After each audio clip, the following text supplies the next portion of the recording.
you guys were practicing in Columbus, but now you're here. Is the focus turning towards Missouri, or is it still like trying to wash the bad taste out of it? Yeah, the focus has always been turned to Missouri. You can't do anything to change the past, obviously. We wish we would have won that game, but it's on to the next.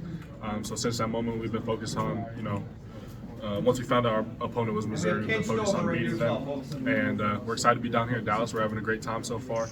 The venue has been great. The practice facilities, everybody that has to do with the Cotton Bowl has been tremendous towards us.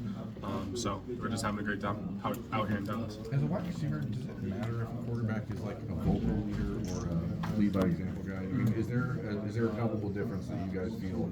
Because we've talked all along about Kyle and Devin having very different personalities. Mm-hmm. How does it change the way practice goes or the way the locker room feels? What's the difference? Well, I wouldn't say just for a wide receiver. I feel like the entire offense as a whole, it can even motivate the defense, when you're playing those games. When it comes to, the different styles of practices, I feel like it hasn't been, too much of a change. I feel like Kyle and Devin are both people who do a good job of leading the offense and kind of rallying the troops. That's what a quarterback is called to do, is to be the field general. And I think that's a trait that, Devin has as well. Emeka, how much are you looking forward to this game and maybe being the top passing option for the quarterback? That's not my mindset going into the game. Just, another opportunity to play with, my best friends, and at a great venue like this, you can't be too mad at it. So, have you made your decision on next year yet? I have not. Just kind of what went into the decision to come back this time around and play in this game? Yeah, I felt like it was just another opportunity to get on the field with, I don't know if I'm leaving for the NFL. I don't know if I'm coming back. So, just another opportunity to be able to showcase my talent, but also play with the dudes who, I worked all off season with. We grind in the weight room together. We've been through ups and downs together. I feel like not playing would be sort of like straining them, and I just love being on the field with those guys. So, yeah. Obviously, you missed a couple games. Guys, we are going to bring Devin Brown back here. We're playing, about 15 I imagine, minutes, through so some take the time things. in here. How much has this month or so given you to get healthy, and how much of a difference can that make in a game like this? Yeah, I mean, every day you're gaining another percent, back from an injury. So having a little bit of time off to get my body right has been huge, especially with the training staff that we have. They're able to get me, as close to 100% as they can each and every week that we play. So having this extra time off has been really instrumental in getting my body right, and I'm feeling good going into the game. We talked to Coach Hartline about maybe you having some frustration with not being 100% at times and wanting. Well, is that true, and how's that been? How did you deal with it? Yeah, I would say it's true, but at the same time, this is football. I've never heard of an uninjured football player throughout their entire career, so I can't really, there's no woe is me, because everyone gets hurt in football. It's kind of something you have to, come to grips with and face. But as far as getting me through, I've just been relying on, the ultimate source to everything, which is Jesus Christ. He's been my rock through all of this, and he's got me through all the hard times, all the ups and downs, whether it's keeping me humble when I'm doing good, and being my rock and a shoulder to lean on when I'm feeling down. So, he's not just for me; he's for everybody, and I truly believe that.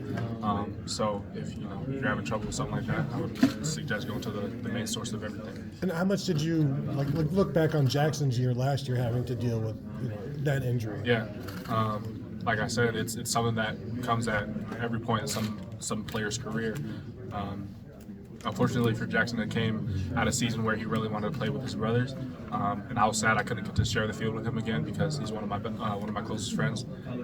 But you see what he's doing now. He's doing great in the NFL. Scored game winners every other week. So I'm super proud of him and excited for what he's doing in Seattle, my home city. So. Being a Seattle fan, growing up, it's kind of cool to watch. And, when I go to visit back home, I'm able to see him. So I feel like everything, ultimately works out for the best. And it's going to be up to God's will. So, how excited were you when you watched that draft and you saw that? Yeah, I was super excited. I texted my parents right away. I think they were like 30 seconds ahead of me, so they kind of texted it and spoiled it for me. But no, it was great. I was super excited. I shot them a text right away. Gave them all the best restaurants, all the best spots to check out. So, yeah. Ironically, you're kind of playing his role in prep for this game. I mean, Marvin doesn't look like Marvin's going to play. Right. But if you felt yourself being more of a leader than before this last month, I mean, getting ready for this game, how much responsibility you feel to bring along Carnell Tate, Brandon Ennis, et cetera. You know what I'm saying? Yeah, every year that you're at Ohio State, you kind of accumulate more experience and you accumulate all those things that the young guys may not have. So, with each and every game and each and every season that I play here, I become more of a leader that someone has to rely on. And it's not just me; it's all the older guys. Yeah. And Devin's kind of stepping into that role as well. You know, he's the quarterback. We all look to him for guidance, all that type of stuff. So, there is a sort of gap that I need to fill. Not saying that it wasn't filled before, but it's just it's kind of just how it trends here at Ohio State. So just rallying the troops and making sure the younger guys are set and squared to go away for the game. How ready is Carnell Tate for this moment? He's always been ready. Yeah, that's like Denzel Burke. He's always been him. He said yesterday. Yep. What does that mean to you? I mean, you know what I mean when you say that. What just stands out about his readiness? I feel like Carnell, Marv, and I, like we all share certain similarities when we were young guys as freshmen.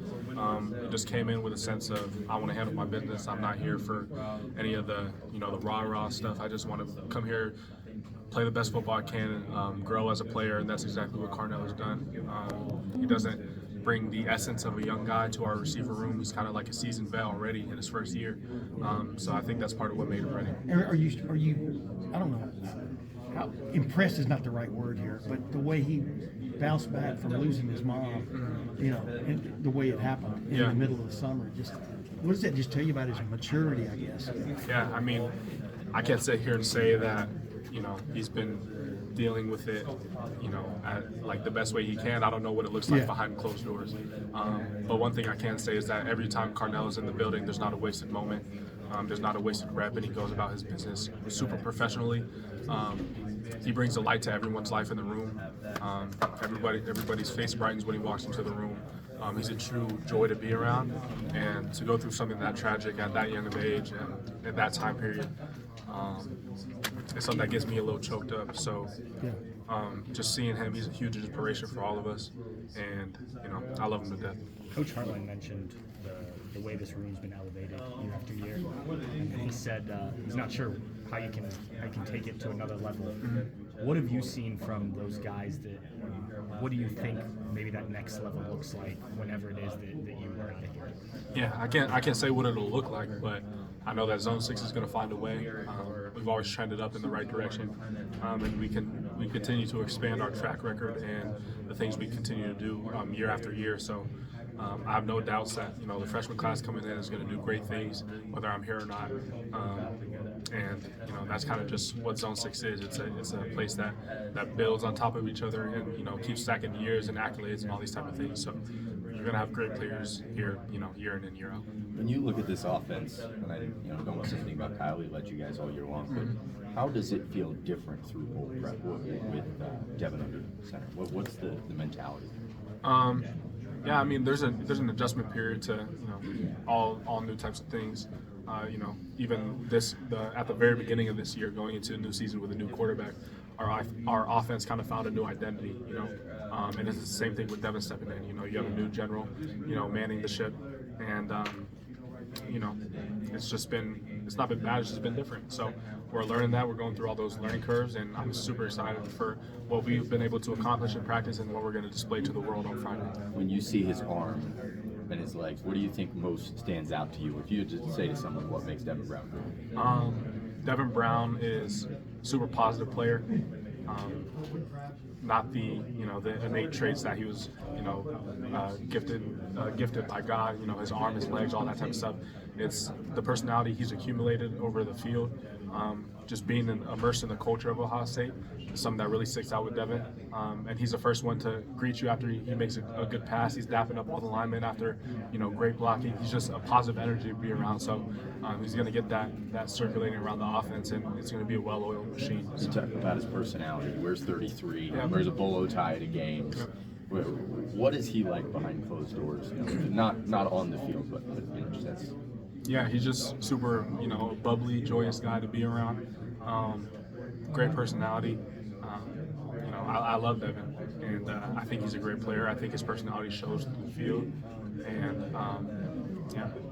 Looking at the matchup against Chris Andrews-During, what have you seen on tape from him? Coach Hartline said that you guys expect a lot of man coverage. Where do you see an edge in your game in that man coverage? Yeah, I have a ton of respect for Missouri, the opponent we're playing. Both their offense and defense, they've been able to accomplish amazing things this year, and their corner has had a really amazing year thus far. Really, all of their corners. So having that matchup is something that I've been looking forward to, just to be able to display my skills. And I'm sure if he's a competitor, he probably feels the same way. So. There's not necessarily too many things I can highlight about his game or about my game, but just the fact that I'm looking forward to compete with him. Emeka, it's looked like Marv is physically in pain. He's not out there practicing.